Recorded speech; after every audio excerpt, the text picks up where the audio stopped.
Alright, welcome back to Dark Souls Remastered. This is going to be part 16, and in this episode we're going to go and kill the Great Grey Wolf Sif. So you're going to want to come to Andre, and you're going to want to spend 20,000 souls on the Crest of Artorias, which you should have saved up after the boss fight, Ornstein and Smo. And then I went ahead and bought the weapon smith box and the repair box. That way I can repair my weapons and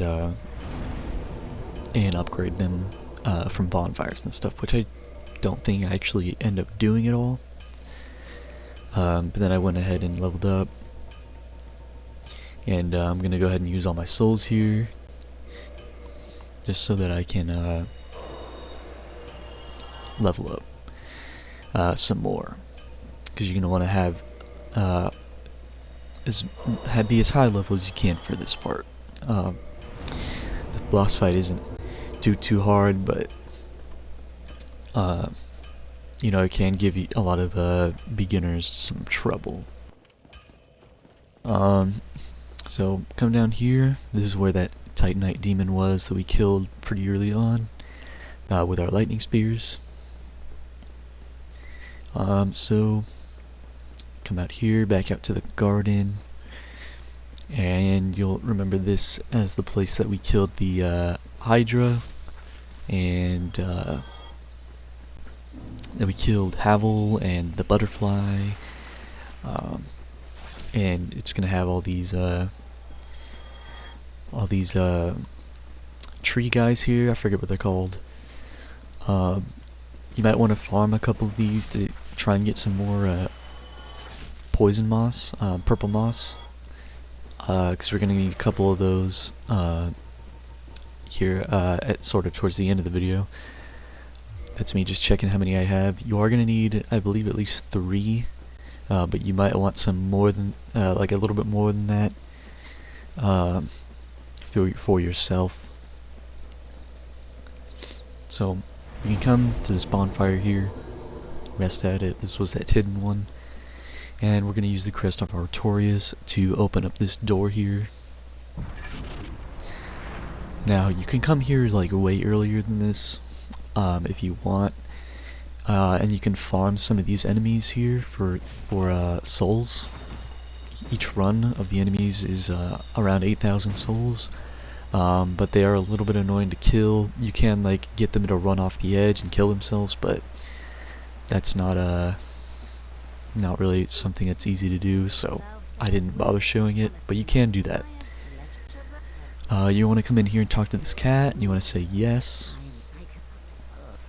and then say yes again, and then join the cat covenant, and there's going to be your achievement for the Forest Hunter Covenant.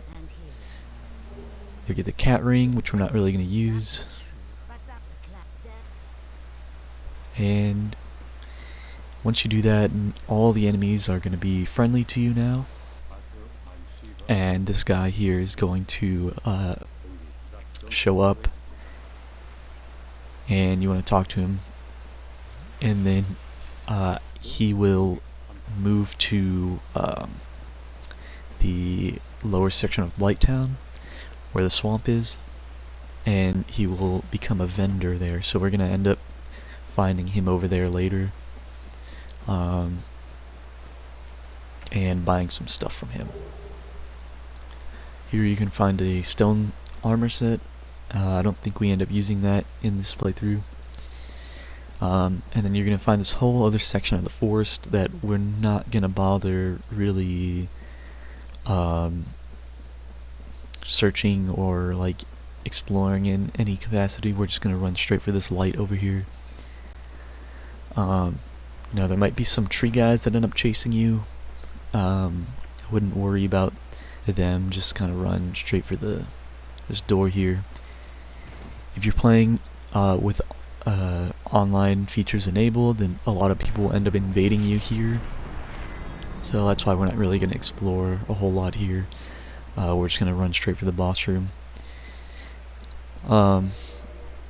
At this point, I swap out my Black Knight shield, and I'm going to go ahead and equip the Crest shield, just to get some better stamina recovery, and head up towards this sword here.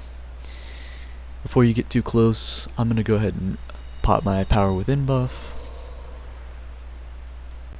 and go ahead and start the boss fight. Now, like I said, this boss fight's not too hard. It can give you some trouble though if you don't know the moveset. Your best bet for this fight is just to stay as close to his feet as possible, like underneath him, I guess. You can use those moments that he's doing his attack to heal when you're underneath him, and you want to just attack his feet. There's not really any way to backstab him, but he is vulnerable to bleed, as you just saw there. If you can keep getting him to do this little like swipe move over and over that he keeps doing for me, then this fight will be really easy. And there you go.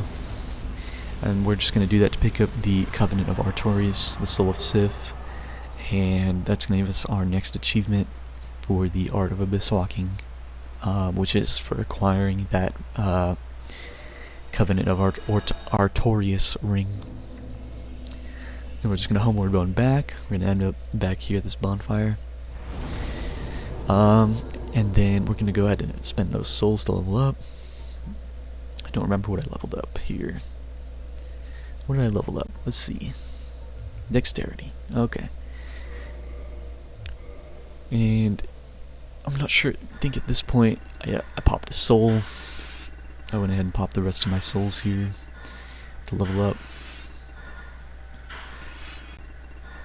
None of the boss souls though, so that's good. Didn't pop a boss soul by accident. Dexterity at 25, that's pretty good with 4,000 souls left. Gonna go ahead and warp to, where do I warp to? Firelink Shrine. Okay, we'll warp to Firelink Shrine. We'll see where that takes us. I know where we're going next. Yep. I'm going to talk to Siegemeyer here. And he's going to ask if you are the one that helped him at the gate in Sense Fortress. You want to say yes. You want to make sure you say yes. And when you're done talking to him, he will give you the 4th miracle, Emit Force. So that's 4 miracles down. About 19 to go. And then he's going to tell you that he went down to, or he's going down to the swamp area. So we're going to warp to the bonfire for the Princess of Chaos, I think is what it's called, or something like that. We're going to end up back down here in Blighttown. You want to make sure you equip your Rusted Iron Ring. I re-equipped my Black Knight Shield. Rested that bonfire, and we're gonna look around the edges here for Siegemeyer, and you'll see him there in the distance, right above my head there. You want to find him, run over to him. Feel free to kill some of the slugs here to get some more shards. I think some of them might attack you here, so you might want to kill those ones before you come talk to him. So I don't think they attacked me here, but I think they can if you get too close to them before you start talking to him, and then you'll end up accidentally hitting him, which has happened to me before. But you want to give him the 3 purple moss clumps that he asks for, and then he will give you his shield, and that will just move him to the next area. Then after that, you want to come up to this little branch here that you can walk up towards. I popped a moss clump. You don't need to. I just did because I was tired of hearing the sound of being poisoned. You can get a plank shield here, and then there's an illusion wall here with another chest with Twin Humanities and another illusion wall. And then if you follow this path, you can come down to the Great Hollow. And the Great Hall is just this big tree, so it's going to be a little bit annoying to traverse all the way down the tree, but we're not going to have to do that this episode, luckily. We'll end up doing that next episode. And yeah, thanks for tuning in. Make sure you subscribe, and yeah, thanks for watching.